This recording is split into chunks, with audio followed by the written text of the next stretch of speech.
irmãos, a gente vai ouvindo Deus falar de uma forma ou de outra.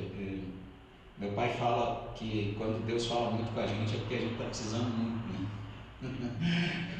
Tem muita coisa para corrigir, deve ser, né? Então, Deus vai falando, e eu fui bastante ministrado acerca das músicas, até mesmo no momento que eu tive que sair aqui para dar um recado aos nossos irmãos que estão ali no gabinete, e tive que ali dar um recado para eles que eu me lembrei, e numa conversa assim, né, algo foi ministrado ao meu coração. Deus tem os seus meios de trabalhar, né? Deus conversa com a gente, às vezes numa conversa informal com outra pessoa. Não sei se você já vivenciou essa experiência, eu acredito que sim, todos nós acho que já tenhamos vivenciado isso, de você estar conversando com alguém e de repente o que aquela pessoa está te falando, você está assim, é Deus. É Deus, eu falei esse negócio com Deus de manhã. E a pessoa não faz ideia do que você falou com Deus de manhã, ou do que é que você vem às vezes questionando, né? Eu acho que todo mundo, mas eu em especial tenho, eu falando de mim mesmo, né? Venho nos últimos dias pensando em muitas coisas, em muitas circunstâncias que envolvem a nossa vida cristã. E daí a leitura do Salmo 15 na nossa leitura litúrgica, para que agora nós possamos meditar um pouco nesse salmo. Deixa eu chegar um pouquinho para trás aqui, que nosso culto está pentecostal, está dando um chiado, né? Tipo chupando cana assim. Eita! Mas bom, este salmo, como eu disse no início, o título que a versão revista e corrigida dá para ele é O Verdadeiro Cidadão dos Céus. É atribuído a Davi, como salmo, né, do rei Davi, e que começa com duas perguntas. Senhor, quem habitará no teu tabernáculo, ou seja, na tua casa? Quem vai habitar na casa do Senhor? Quem morará no seu santo monte? Obviamente, Davi está fazendo referência, né, a lugares sagrados, lugares onde Deus se manifestou. Interessante, porque Davi aqui não está se referindo ao templo, porque você sabe que ele não edificou o templo, foi o filho dele depois da sua morte. Davi morreu e o Salomão foi quem edificou o templo. Então, quando ele está falando de tabernáculo, possivelmente ele esteja se referindo ao tabernáculo do culto, mas aos lugares onde Deus se revela. E Deus se revelou a Davi, por exemplo, na eira de Araúna. Quando Davi, o povo é abatido por uma praga que afeta toda a nação de Israel, e o Senhor vai e diz a Davi o que ele tem que fazer. Quando Davi ora ao Senhor, dizendo: Senhor, não faz isso, o seu povo não merece isso, sendo que eu é quem errei. Então o princípio de liderança é muito sério, né? Porque a reprovação de um líder repercute na vida dos seus liderados. O erro de Davi gerou mais de 3.000 mortes em Israel. Por quê? Porque ele era o líder, e as pessoas sob a sua liderança receberam, assim, de maneira muito trágica, né, resultados daquele que estava sobre a vida deles. Isso é em todas as áreas da vida. A gente, como pai também, como mães, tios, avós, patrões, chefes de departamento, qualquer outra coisa, ou funções de liderança como influentes, porque, irmãos, todo mundo é um líder. O Isaac é um líder, todo mundo é um líder. Por que todo mundo é um líder? Porque sempre tem alguém que a gente influencia, sempre tem alguém que está olhando para a gente. Então, liderança é influência. Se alguém é influenciado por você, você é um líder. E as suas ações repercutem sobre a vida dessa pessoa. E o Senhor manda Davi sacrificar para ele na eira de Araúna, que não era o lugar onde funcionava o tabernáculo da época. Mas por que o Senhor manda Davi sacrificar lá? Mas numa outra oportunidade, com mais tempo, a gente fala disso melhor. Mas era porque aquele lugar que o Davi comprou de Araúna seria futuramente o lugar onde Salomão iria construir o templo. Deus já estava mostrando que o lugar da adoração estava mudando, porque o sacerdócio do dia de Davi já estava também corrompido, e o Senhor não mantém a sua luz onde o sacerdócio está corrompido. Não adianta, ele vai mudar a sua luz, ele nunca vai manter a sua luz onde o sacerdócio está corrompido. E Davi então escreve esse salmo falando sobre as características daquele que vai habitar com o Senhor. daquele que vai morar com o Senhor, né? Para sempre, vai estar, porque, irmãos, estar com o Senhor é para sempre, porque o Senhor é eterno, né? E Davi vai falar sobre isso. Ele usa aquele que, 4 vezes ele usa isso, a partir do versículo 2 até o versículo 5. Aquele que, cada versículo começa com essa declaração. E é interessante porque nossa vida, eu ainda disse isso ontem, é movida, ontem ou hoje, não lembro, hoje eu estava aqui de manhã com o Alan, o Humberto e a Denise, e a gente esteve conversando também, eu não lembro, eu falei ontem ou hoje, sei lá, um desses momentos aí, nossa vida é movida por vontade e necessidade. Isso move a nossa vida, vontade e necessidade. A necessidade é ainda mais forte do que a vontade, porque, por exemplo, às vezes o cara não tem vontade de ir para o lugar de trabalho dele, mas ele tem necessidade, senão ele não come, senão ele não paga as contas. Então a necessidade se sobrepõe à vontade dele. A vontade talvez seria ficar em casa, a vontade talvez seria um outro trabalho. Eu não gosto disso que eu faço, eu quero um trabalho que eu tenha prazer nele. Mas enquanto eu não tenho esse trabalho, e se eu não vier a ter, eu preciso suprir a minha família ou a mim mesmo. Então eu tenho necessidade desse trabalho, por mais que eu não goste dele. Mas é interessante que quando você tem necessidade de alguma coisa, mas não tem vontade daquilo, quando você pode não ter aquilo, você aproveita a oportunidade, ó. Ou seja, a pessoa tem necessidade daquele trabalho, mas ele não tem vontade de estar lá. Então, quando ele pode pegar uma dispensa médica, ele não pensa 2 vezes. Quando ele pode dar uma desculpa para não ir, por quê? Porque ele está exercendo a sua vontade sobre a sua necessidade. E essa necessidade tem uma justificativa, né? Tem algo que justifica. Então, muitas vezes nós criamos argumentos para justificar as nossas vontades. E às vezes criamos mesmo, né? Às vezes a gente inventa, às vezes é mentira. A pessoa mente para justificar a sua vontade. Ela não está com vontade de fazer determinada coisa. O que ela faz? Ela mente. Ela cria algo na sua mente e diz para outras pessoas: olha, não vou poder ir hoje porque está acontecendo isso.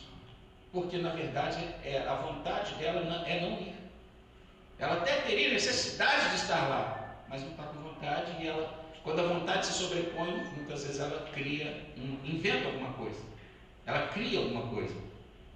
Mas essas duas coisas, elas vão guiar nossa vida, nossas necessidades e nossas vontades. A gente tem vontade de ter um monte de coisa. Talvez você tenha vontade de ter um carro melhor do que o que você tem hoje. Ou talvez você tenha vontade de ter um carro porque você ainda não tem. Mas a sua necessidade de manutenção do seu lar é maior do que a sua vontade de ter um carro. E é isso que vai sempre guiando a nossa vida. Inclusive os nossos amores. Os nossos amores são guiados pela vontade e pela necessidade, né? Bom, eu não vou me ater nisso. E as nossas vontades e necessidades, irmãos, elas vão ser também priorizadas de acordo com outros 2 padrões: a nossa ética e a nossa moral. As duas coisas são importantíssimas. O que é a moral? A moral é o valor, não é a amoral, né? O que é a moral? Porque a moral é algo que não tem uma moralidade. Deixa eu tentar ser mais explícito aqui. O que é moral? Moral são os valores que nós introjetamos, que nós recebemos. Moral é aquilo que a gente tem dentro de nós como verdade e mentira, certo e errado. É aquilo que nos foi ensinado pela nossa sociedade ou pela nossa fé, por exemplo. Porque há muitas coisas que para a nossa sociedade é moralmente correto e para a nossa fé é moralmente incorreto ou imoral, né? Então, moral é aquilo que a gente tem dentro de nós. E o que é ética? A ética é a aplicação da moral na prática. Porque eu posso ter os padrões morais dentro de mim, mas quando me é conveniente eu quebro eles. Ou seja, eu sou antiético. Eu ajo contrário ao padrão moral que eu sei que deve ser o que deve guiar a minha vida, porque ele é meu padrão. Ele é o padrão que eu estabeleci para mim. Ou ele é o padrão que eu recebi, ou o padrão que eu adotei. Então, se eu adotei de outra pessoa, ele é meu agora. Ele é meu, eu escolhi esse padrão de vida. E a gente vê, irmãos, que existem diversas aspas aí, morais. Diversos padrões, tem muita gente que tem diversos padrões de conduta. O crime organizado tem seu código moral. E que, aliás, é muito mais obedecido do que muitas vezes o padrão moral social, né? Então, por exemplo, de não aceitar delatores. E quem é delator? Vira defunto. É um padrão, é uma ética que para nós é imoral. Mas na cabeça de quem vive nesse mundo é exatamente o que tem que acontecer. Então, nós precisamos entender e estabelecer de fato qual é a moral da nossa vida. E Davi então vai nos ensinar sobre isso. E como nós precisamos viver de acordo com esse padrão moral. Por isso ele vai falar aquele que, 4 vezes. Bom, Senhor, quem habitará no teu tabernáculo? Quem vai morar no teu santo monte? Ele primeiro diz, aquele que anda em sinceridade. Ele está falando de uma pessoa que é transparente com o outro. Não confunda sinceridade com grosseria, porque tem gente que chama a sua grosseria de sinceridade. Eu falo merda, que não sei o que tem, aí é outra coisa. É possível ser sincero sem ser agressivo. Eu também não estou precisando aprender isso, por isso que eu estou dizendo. Vamos lá. Aquele que anda em sinceridade, pratica a justiça, ou seja, que cumpre o que precisa ser cumprido conforme o estabelecido. Fala verazmente, que não é mentiroso, detrator, né? Que não fala mentira. Por quê? Porque João 8,44 diz que quem fala mentira é filho do diabo. Então Davi está falando que é para viver com o Senhor, não dá, não casa as duas coisas. Filho do diabo mora na casa do diabo, né? Filho de Deus mora na casa de Deus. Então os filhos moram com seus pais, né? Então alguém disse um dia uma frase que eu achei muito interessante. Quem escolhe a mentira como sua companheira vai ter que morar na casa do sogro eternamente. Né? Porque se o diabo é o pai da mentira, a pessoa escolheu a mentira como companheira dele, o diabo é sogro do cara, né? Então eu achei interessante essa brincadeira. Foi uma frase irônica, mas de fato, quem escolhe a mentira como sua companheira vai ter que morar na casa do sogro, não vai ter jeito. E isso é algo muito sério. Mas também quem escolhe a verdade como sua companheira vai morar na casa do Pai, porque a verdade é nosso irmão. Jesus Cristo, ele disse, eu sou o caminho, a verdade e a vida. Então, se nós escolhemos Cristo como nosso companheiro, ele nos adotou por meio do seu sangue derramado na cruz do Calvário. E a bem da verdade, irmãos, é que a gente mente mesmo. Segundo o estudo psicológico que eu estava lendo hoje à tarde, inclusive, segundo esse estudo, em média, uns mais, outros menos, mas em média as pessoas mentem 20 vezes num dia. Pense, entre mentironas e mentirinhas, né, digamos assim. Você comeu esse doce? Aí a pessoa está comendo, se eu falar que comi, né? Aí ela fala assim, não comi não, e comeu, miserável, mentiu, né? Mentira, não interessa o tamanho, a dimensão dela. Algumas terão consequências muito graves, outras não terão consequência quase nenhuma, né? Mas o fato é que a mentira é sempre uma mentira. E infelizmente a nossa natureza, ela é tendenciosa a mentir para se proteger. Por que ela é tendenciosa a mentir? Por uma questão muito simples, porque a gente erra. E o que é que então leva a gente a mentir? O medo de assumir determinados erros. Porque a gente pensa no que é que vai vir em decorrência daquele erro. Então, eu não quero uma briga com meu pai, eu não quero uma briga com meu cônjuge, eu não quero discussão. Então, quer dizer, eu errei, eu não quero discutir esse assunto, então eu invento uma outra coisa porque pelo menos eu me livro disso. Não deixou de ser mentira. Bom, ele continua, fala verazmente, segundo o seu coração, ou seja, segundo o seu padrão ético e moral. E se o meu padrão é o de Deus, então o meu desafio é muito grande. Se o seu padrão é o de Deus, o seu desafio é muito grande. Porque o nosso desafio é falar a verdade sempre. Sempre, em toda e qualquer circunstância. A questão é como falar, né? Então, nesse primeiro momento que ele fala, aquele que anda em sinceridade, que pratica a justiça, Davi está falando que é aquele que tem valores elevados, o cara tem valores altos. Quais são os valores dele? Os valores de Deus. Colossenses 3, Paulo fala: irmãos, buscai as coisas que são do alto e não as que são de baixo. Valor, irmãos, é aquilo pelo que nós somos capazes de morrer ou viver. O que é valoroso? Valor não é aquilo que tem custo. Aquilo que tem custo é monetário. O valor vai além do monetário. O valor ele é muito mais ligado à nossa emoção, aos nossos sentimentos, do que a questão monetária. Por exemplo, o que é que leva alguém a comprar determinadas obras de arte, se não a sua emoção? Eu estava assistindo uma palestra do Dr. Pedro Calabres, um neurocientista. Ele estava falando dessa questão de emoção e do valor que a gente dá à emoção. Ele fala de uma música que tem 4 minutos e não sei quantos segundos de total silêncio. Sabe? Não tem nenhum som. E a pessoa, e essa música é vendida. É vendida nos aplicativos de internet. Você paga por 4 minutos e não sei quantos segundos de silêncio. Há um artista italiano que fez uma obra de arte extraordinária, que vendeu por alguns milhares de dólares. La merda dell'artista. No bom português, a merda do artista. Estou falando isso porque está no YouTube, procure lá, Dr. Pedro Calabres. Eu posso até compartilhar o link com quem quiser depois. E o cara simplesmente, qual é a grande obra de arte dele? É uma latinha com não sei quantas gramas das fezes dele. E ele vendeu isso como obra de arte. As pessoas valorizaram isso como uma obra de arte. Eu estou falando exatamente do que o valor. O valor é muito mais do que dinheiro. O valor é o significado que alguma coisa tem para mim. O significado que alguma coisa tem para mim. E quando aquilo tem um significado muito grande para mim, não importa o preço, eu quero.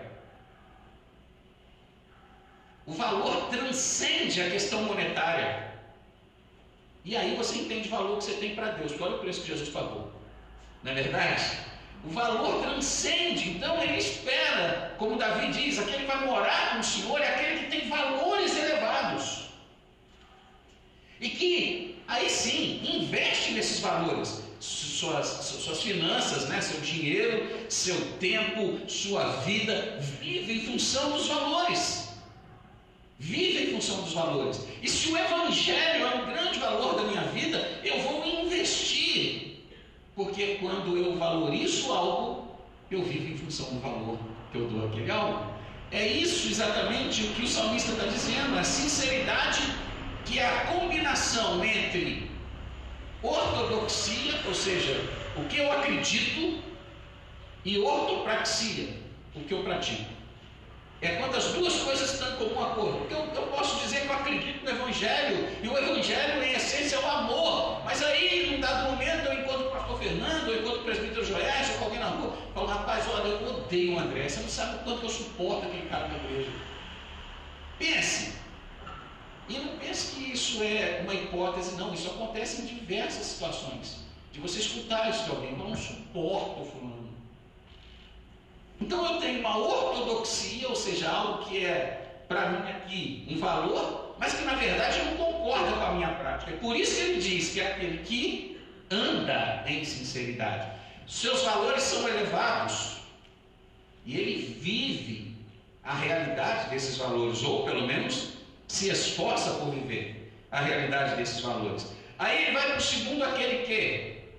A gente tem aí uns 10 minutinhos para refletir nesses aqueles que. Eu quero ir para o segundo, que é aquele que não difama com a sua língua, ou seja, ele não fala mal de ninguém, nem faz mal ao seu próximo, ele não prejudica a outra pessoa, nem aceita a afronta contra o seu próximo. Ou seja, ele não aceita que seja feita uma acusação contra alguém se não há provas. Aqui ele está falando muito de juízo de valor, que é diferente de juízo de fato. Então, esse segundo aquele que vai viver no tabernáculo de Deus para sempre, é aquele que é fiel em suas relações.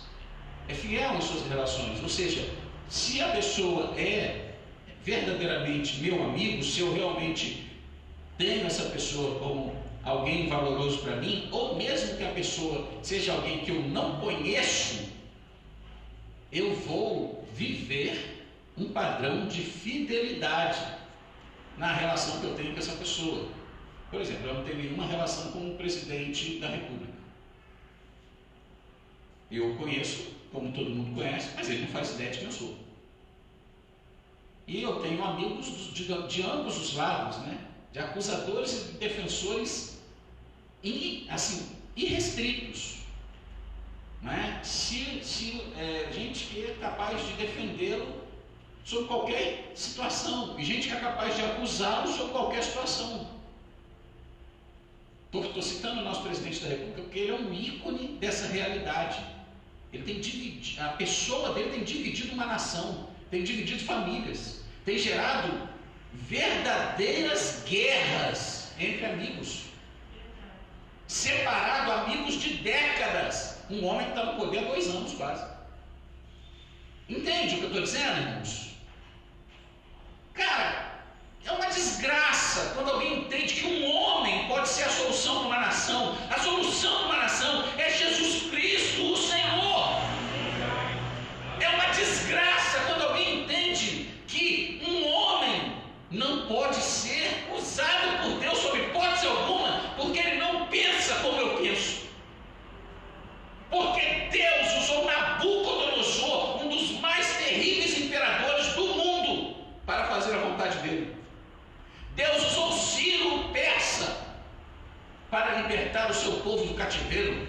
Deus usou Alexandre o Grande, um homem que conquistou muitos reinos, para tornar a língua grega a língua mais influente no mundo, para patrocinar, através do seu general Ptolomeu Filadelfo, a tradução do Antigo Testamento para o grego, e com isso facilitar a evangelização no mundo. Nenhum desses caras era servo de Deus. E tanto Nabucodonosor quanto Ciro, por exemplo, porque o Alexandre viveu numa época em que foi o período intertestamentário, não teve revelação de Deus, mas o Nabucodonosor, o Senhor chama ele de meu servo, e o Ciro, o Senhor chama ele de meu ungido, e a palavra hebraica é Messias, meu ungido, meu Machia. Então, cara, o fato de Deus usar alguém não significa que Deus aprova esse alguém. E o fato de uma pessoa não gostar de alguém não pode ser a razão de eu me separar dessa pessoa. Porque nenhum de nós conhece ele pessoalmente. Mas eu tenho visto grandes amigos se dividindo, se separando. Amigos de décadas, por causa de uma questão de um ícone da nossa sociedade. Luiz, acho que eu tenho que trocar a bateria.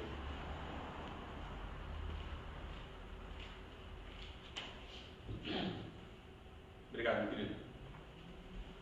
Irmãos, por favor, me entendam. Eu não estou falando de política. Eu não sou apolítico. Não sou. Não sou mesmo. Eu não sou contra a política, não sou indiferente à política. Eu sou alguém que tem uma posição política definida. Eu sou alguém que conversa sobre política, que se relaciona com políticos. Quem me conhece mais de perto sabe disso. Eu tenho muitos amigos políticos. Alguns que já foram inclusive incriminados por causa de erros muito terríveis, e que o fato de ele ter errado não invalida o meu conhecimento dele. Eu não preciso concordar com o erro da pessoa.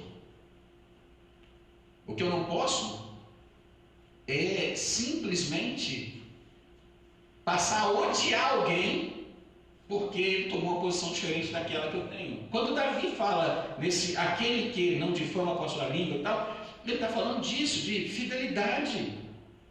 Não é ser fiel em termos de esconder a mentira de alguém, é muito pelo contrário, ele está falando de verdade, que fala a verdade. Ou seja, se o seu amigo erra, ele diz: ó, cara, você errou. Mas é uma coisa tão louca, porque as pessoas defendem alguém por mera paixão, sem racionalizar, sem pensar, sem analisar, e às vezes sabendo que está errado. Mas é como que o orgulho, dizendo assim: como que eu vou voltar atrás agora? Defendi essa pessoa de mês em mês até agora. Irmãos, nenhum de nós é a mesma pessoa. Nunca seremos. Eu não sou o mesmo Moisés de 20 anos atrás, a Roberta não é a mesma Roberta de 20 anos atrás. Então, os meus filhos não são os mesmos de quando eram crianças. Os meus filhos não são os mesmos do ano passado, assim como eu não sou o mesmo do ano passado. Nenhum de nós aqui é o mesmo do ano passado. Nós mudamos. Então, o amigo fiel de hoje é o seu traidor de amanhã. Porque, infelizmente, algumas pessoas mudam para pior. O cônjuge amoroso de hoje é o cônjuge infiel da manhã. O empresário honesto de hoje é o corrupto do amanhã. Por quê? Porque os seus valores foram trocados. E se a pessoa troca os seus valores, irmãos, ela troca a sua conduta. A gente cansou de ver isso, gente que ficou lutando pelo poder décadas, criticando todo mundo, e que quando assumiu o poder começou a roubar. Em todas as esferas, municipais, estaduais, federais. Sabe, gente que quando estava na membresia da igreja, se eu fosse o pastor, eu não aceitava isso. Se eu fosse o pastor, eu não aceitava aquilo. Mas que quando chegou ao pastorado, se corrompeu. Por quê, irmão? Porque só sabe o que é determinada função quem está lá. Nós, pastores, você não faz ideia do quanto a gente é assediado para ganhar dinheiro, para beneficiar A ou B em relação a cargos eletivos. Promessas disso, daquilo. Então, o que Davi está dizendo é alguém que é fiel na sua conduta, é fiel naquilo que crê, e que não é caluniador, que não acusa os outros injustamente, que não fala de coisas que não conhece. Que se tiver de fazer juízo, vai fazer juízo de fato e não de valores. Juízo de fato é o juízo de algo que aconteceu, ponto. Já aconteceu, aconteceu. Juízo de valor, ou seja, sei lá, fulano se separou. Isso é o juízo de fato. Eu estou constatando o fato. O juízo de valor é quando eu começo a falar de coisas que eu não sei, que eu não sei. Por exemplo, se separou por um safado, se separou porque é uma sem vergonha, se separou porque é isso, se separou por causa do dinheiro, se separou por... Aí eu estou começando a entrar numa área que eu não tenho condições de provar. É isso que ele está falando. E esse é terrível, esse tipo de juízo, porque ele tende a ser muito mais prejudicial do que o juízo de fato. E ele, irmãos, entra numa categoria terrível. 2 de Paulo a Timóteo, capítulo 3, versículo 3, fala daquelas pessoas, né, numa geração de pessoas difíceis, tal. Entre outras coisas, ele vai falar caluniadoras. Sabe, irreverentes, desrespeitosos aos pais, não sei o que tem, caluniadores. Tá lá, 2 Timóteo 3,3. A palavra caluniadores, eu já falei isso, mas eu nunca acho demais repetir. A palavra traduzida ali por caluniadores é a palavra diabolos, a palavra grega, diabolos, que é diabo. Por quê? Porque diabo é uma expressão grega que significa acusador, caluniador, detrator, ou seja, fofoqueiro. Quando eu sou caluniador de alguém, eu sou um diabo na vida de alguém. Quando eu estou falando da vida de alguém, algo que eu não sei e que vai prejudicar essa pessoa, eu estou sendo um diabo na vida dessa pessoa, um caluniador. Esse valor moral, esse valor ético é fundamental, a fidelidade nas minhas relações. Se eu tiver de falar algo do presidente, do governador, do prefeito, do pastor, do presidente da denominação, do irmão com quem eu congrego, eu tenho que falar de fatos e de preferência com a própria pessoa. Bom, Davi fala que esse é o padrão de quem vai morar com Deus. Ponto. Como eu costumo dizer, eu não crio as regras, eu só ensino. Até porque eu não teria condições de criar essas regras, porque eu tropeço nelas um monte de vezes também. E aí é que onde entra a misericórdia e o perdão de Deus, porque a gente sabe que erra. É aí que entra a bondade e a misericórdia de Deus. Bom, ele continua no aquele cujos olhos o réprobo é desprezado, mas honra os que temem ao Senhor, aquele que mesmo que jure com dano, não muda. Aquele que fez um acordo, que mesmo que depois ele descubra que esse acordo vai lhe trazer um prejuízo, ele não muda o seu acordo. Ele está falando de alguém que é ético nas suas ações. Olha só o padrão. Primeiro, essa pessoa tem padrões elevados. Segundo, essa pessoa é fiel naquilo que ela reporta dos outros. Ela não inventa, ela comenta, ou ela fala, ou ela atua com base em fatos. Terceiro, essa pessoa é ética nas suas ações, ou seja, ela vive em conformidade com o que ela acredita. Ele reprova aquele, ou melhor, despreza a ação daquele que é réprobo, daquele que age de maneira reprovável, e ele honra quem teme ao Senhor, ou seja, quem vive de maneira íntegra. Veja bem, irmãos, desprezar não significa meramente deixar a pessoa de lado. Significa desprezar, deixar de lado completamente a ação da outra pessoa, muito mais do que apenas a pessoa. É uma frase que eu acho muito interessante. O pecado é perdoado? Não. O pecado é imperdoável. Nenhum pecado é perdoável. Então o que é perdoável? A pessoa. O erro dela não. O erro dela é imperdoável. Ela é perdoável. Por que o erro dela é imperdoável? Porque se o erro dela pudesse ser perdoado, Jesus não precisava ter morrido na cruz. Jesus foi punido por causa daquele pecado. Jesus sofreu a punição do meu pecado, do seu pecado, porque pecado não tem perdão. O salário do pecado é a morte. Então, quando a Escritura fala de perdão dos pecados, ela está dizendo de exercer fé em Jesus, porque Ele sofreu a punição. Então, por que eu sou perdoado? Porque Jesus sofreu a punição do meu erro. Não porque o meu erro ficou impune, mas porque o meu erro foi punido em outra pessoa que não merecia ele. O meu erro foi punido em Cristo. Então o perdão do meu pecado não é porque Deus falou, esquece, deixa para lá. Não. A justiça de Deus se cumpriu na pessoa de Jesus, na cruz do Calvário. O sangue inocente do Filho de Deus recebeu sobre si a culpa de todos nós e foi derramado naquele chão aquela tarde. Aliás, aquela manhã até aquela tarde. O nosso pecado, irmãos, foi pago. Ele não foi simplesmente assim, esquece. Não teve esquece, não. A justiça de Deus não falha. Nós nunca podemos esquecer que o Deus que é 100% amor também é 100% justiça. Ele nunca deixará de cumprir a sua justiça. Então, a salvação só é possível por meio da fé em Jesus, ou seja, de crer em Jesus e de aceitar o sacrifício que Ele fez na cruz do Calvário em nosso favor, porque ela estava pagando o preço da nossa dívida. O preço da nossa dívida. Aquele que reprova o erro, mas que honra quem teme o Senhor, e que mesmo que em alguma circunstância vá sofrer prejuízo, prefere viver dentro do padrão de Deus. Prefere viver dentro do padrão da verdade. E por fim, aquele que não empresta o seu dinheiro com usura, nem recebe peitas ou acusações contra o inocente. Quem faz isso nunca será abalado, ou seja, aquele que é honesto em sua conduta. Conduta honesta. Se a pessoa vai emprestar dinheiro, ela não vai fazer com usura. Se a pessoa vai ouvir alguma coisa sobre alguém, ela não vai aceitar aquela acusação se não houver provas. Porque a pior desgraça que tem é quando alguém diz assim, pastor, estão dizendo. Cara, estão dizendo é mentira. Porque quem está dizendo tem que ter nome para ser verdade.